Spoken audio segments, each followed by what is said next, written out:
Hello everyone, welcome to biophilic Bhavanapuri. तो दोस्तों, आज हम बात करेंगे इकोलॉजिकल पिरामिड्स के बारे में। लेकिन उससे पहले मैं आपको फिर से याद दिला दूं कि लास्ट वीडियो में मैंने आपको बोला था कि गुरु दक्षिणा तो देनी होगी, तो आप लोगों को फॉलो करना है मुझे इंस्टाग्राम पे। और आप ये भी कर सकते हैं कि जो मेरी वीडियोस है उनको अपने फ्रेंड्स के साथ शेयर करें, चाहे आप व्हाट्सएप पे कीजिए, इंस्टाग्राम पे या फिर फेसबुक, जिस भी सोशल मीडिया एप्लीकेशन को आप यूज करते हैं वहां पर वीडियोस को शेयर कर सकते हैं। और अगर आप इंस्टाग्राम पे मेरी आईजीटीवी वीडियो शेयर कर रहे हैं तो मुझे टैग करना मत भूलिएगा। मैं बहुत ही जल्दी गिव अवे स्टार्ट करूंगी, तो मैं सभी बच्चों को ध्यान रखने वाली हूँ कि कौन कौन स्टूडेंट मेरे को सपोर्ट कर रहा है। ठीक है, प्लीज सपोर्ट करें और शेयर करें वीडियोस। राइट, तो स्टार्ट करते हैं अपना टॉपिक इकोलॉजिकल पिरामिड। तो फटाफट से लिख रहे हैं, हम बात कर रहे हैं इकोलॉजिकल पिरामिड्स के बारे में। Pyramids, right. तो ये इकोलॉजिकल पिरामिड्स हैं क्या? पहले मैं एक स्ट्रक्चर बना के आपको दिखा देती हूँ, आप एक बार देखो कि ये लगते कैसे हैं, है ना। तो इकोलॉजिकल पिरामिड का स्ट्रक्चर कुछ इस तरीके से हो। ये एक ट्रॉपिक लेवल हमने बनाया, this is the second trophic level, then third and then fourth. ठीक है, तो ये जो ट्रॉपिक लेवल्स हमने बनाए हैं ये मिलकर एक साथ मिलकर कलेक्टिवली फॉर्म करते हैं एक पिरामिड जैसे स्ट्रक्चर को। ठीक है, एंड दिस पर्टिकुलर डायग्राम और representation is called ecological pyramid. तो आपसे इसकी डिफाइन अगर पूछी जाए तो किस तरीके से हम इसको डिफाइन करेंगे? तो सबसे पहले हम इकोलॉजिकल पिरामिड की डेफिनेशन लिख लेते हैं। क्या होता है ecological pyramid? It is a representation that expresses that can express the food or energy relationship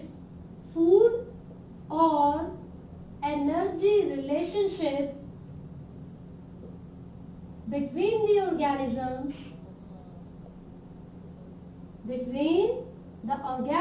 at different tropic levels. Between the organisms at different tropic levels. इसका मतलब ये हुआ कि अलग अलग ट्रॉपिक लेवल पर जो ऑर्गेनिजम्स हैं उन सभी के बीच में कैसा रिलेशन है फूड को लेकर या फिर एनर्जी को लेकर, वो हमें इस रिप्रेजेंटेशन से पता चल जाता है। तो इसको हमने नाम क्या दिया है? Ecological pyramid. यहाँ पर कौन कौन से ट्रॉपिक लेवल्स हैं? देखिए, ये जो सबसे पहला ट्रॉपिक लेवल है, फर्स्ट या फिर जो बेस पर प्रेजेंट है, यहाँ पर प्राइमरी प्रोड्यूसर्स आते हैं। This trophic level comprises of the primary producers, this is the first trophic level. और ये जो टॉप वाला होगा एपेक्स, यहाँ पर सबसे टॉप वाले जो कंज्यूमर्स होते हैं वो है ना। तो हमने यहाँ से स्टार्ट किया, this is the broad base, it represents primary producer, then primary consumer, secondary consumer, tertiary consumer. तो हमने यहाँ पर देखा है जो ब्रॉड बेस है वो रिप्रेजेंट कर रहा है फर्स्ट ट्रॉपिक लेवल को, और ये जो पॉइंटेड स्ट्रक्चर है वो टर्शरी यानी कि बिल्कुल टॉप लेवल को रिप्रेजेंट कर रहा है।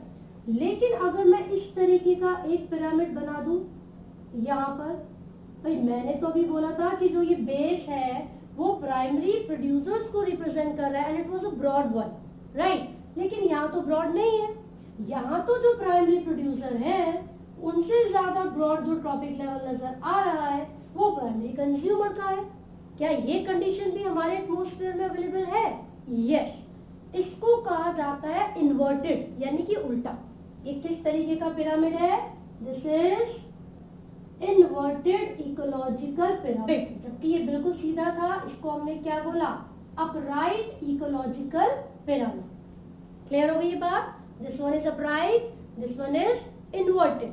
Now what is the meaning of upright and inverted?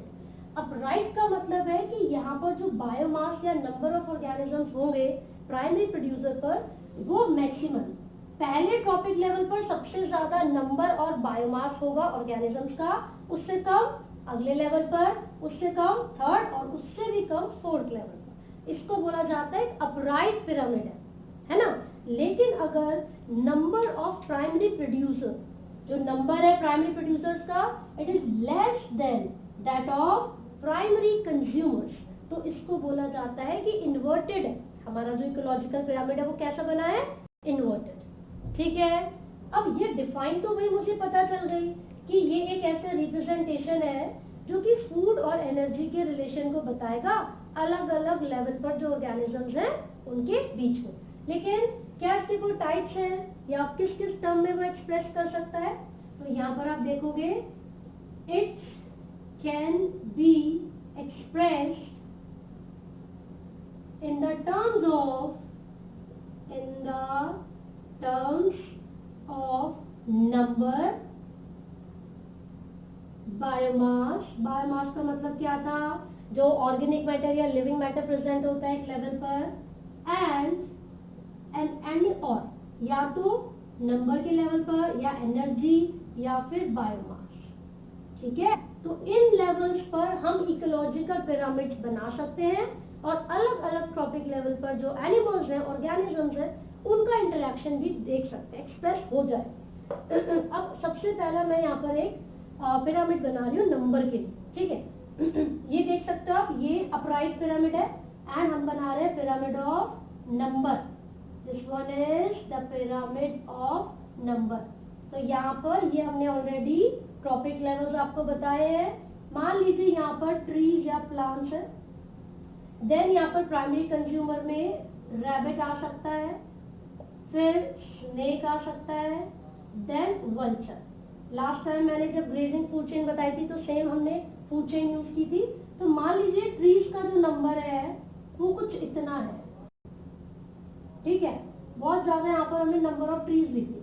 अब उससे थोड़ा सा कम, उससे थोड़ा कम प्रेजेंट होगा किसका, रैबिट का नंबर। ये तो वैसे बहुत ज्यादा ले लिया हमने। ठीक है, फिर हमने यहाँ पर कुछ इतना ले लिया स्नेक का, और 20 ये इतना हमने ले लिया वल्चर का। तो नंबर जब आप देखोगे तो सबसे ज्यादा नंबर में कौन से ऑर्गेनिज्म प्रेजेंट है, कौन से लेवल के, प्राइमरी प्रोड्यूसर, राइट। उसके बाद फिर जो प्राइमरी कंज्यूमर है कम, उससे कम स्नेक यानी कि जो सेकेंडरी कंज्यूमर है, और सबसे कम टर्शरी कंज्यूमर। तो इसका मतलब ये हुआ कि जो पिरामिड ऑफ नंबर है, लेट्स से ये किसी एक इकोसिस्टम का है, फॉरेस्ट का है, या किसी भी एक पर्टिकुलर एनवायरनमेंट का, तो वहां पर सबसे ज्यादा नंबर में कौन प्रेजेंट है, प्राइमरी प्रोड्यूसर। इसीलिए बोला गया है कि ये अपराइट पिरामिड है और ये किसको रिप्रेजेंट कर रहा है, नंबर को। ठीक है, अब इसको रब करके हम बात करेंगे नंबर की जगह पर कोई दूसरा, जैसे कि बायोमास। नंबर हटा देते हैं और बायोमास की बात करते हैं। जो बायोमास को मेजर किया जाएगा केजी पर मीटर स्क्वायर के रिस्पेक्ट में मेजर करेंगे, और जो बायोमास होगा, ठीक है, मान लीजिए इसमें 804 है, इसके अंदर 720 है, यहाँ पर 300 हो गया, यहाँ पर 8 हो गया। तो ये जो बायोमास हमने यहाँ पर दिया हुआ, जो ऑर्गेनिक मैटर का जो अमाउंट है, ठीक है, वो क्या होता जा रहा है, बेस से, जो कि प्राइमरी जो प्रोड्यूसर था वहां से टॉप तक जाते जाते रिड्यूस होता जा रहा है, राइट। तो इसी तरीके से एक पिरामिड की फॉर्मेशन होगी जो बिल्कुल सीधा बनेगा, and this is also upright pyramid of biomass. तो दो हमने चीजें यहाँ पर पढ़ी हैं, ये एक था नंबर के लिए और जो दूसरा था वो बायोमास के लिए, और दोनों ही हमने सीधे पढ़े, बिल्कुल अपराइट। लेकिन एक्वेटिक इकोसिस्टम में जो पिरामिड ऑफ बायोमास होता है वो इन्वर्टेड होता है, उल्टा होता है। और पिरामिड ऑफ बायोमास इन्वर्टेड इसलिए है क्योंकि जो फाइटोप्लैंक्टॉन्स हैं इनका जो नंबर है वो बहुत ही कम होता है स्मॉलर फिशेस से, या जो जू प्लैंक्टॉन्स है उनसे, जो कि इनके ऊपर फीड करते हैं, खाते हैं इनको।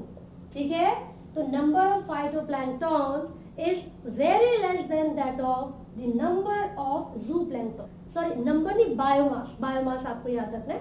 तो एक्वेटिक इकोसिस्टम में जो बायोमास होता है फाइटोप्लैंक्टॉन्स का यानी कि प्रोड्यूसर का, वो काफी कम होता है कंज्यूमर के बायोमास से। इसीलिए एक्वेटिक इकोसिस्टम में जो ग्राफ बनेगा वो इन्वर्टेड बनेगा। This pyramid is inverted. Similarly pyramid of number भी इन्वर्टेड हो सकता है। कैसे?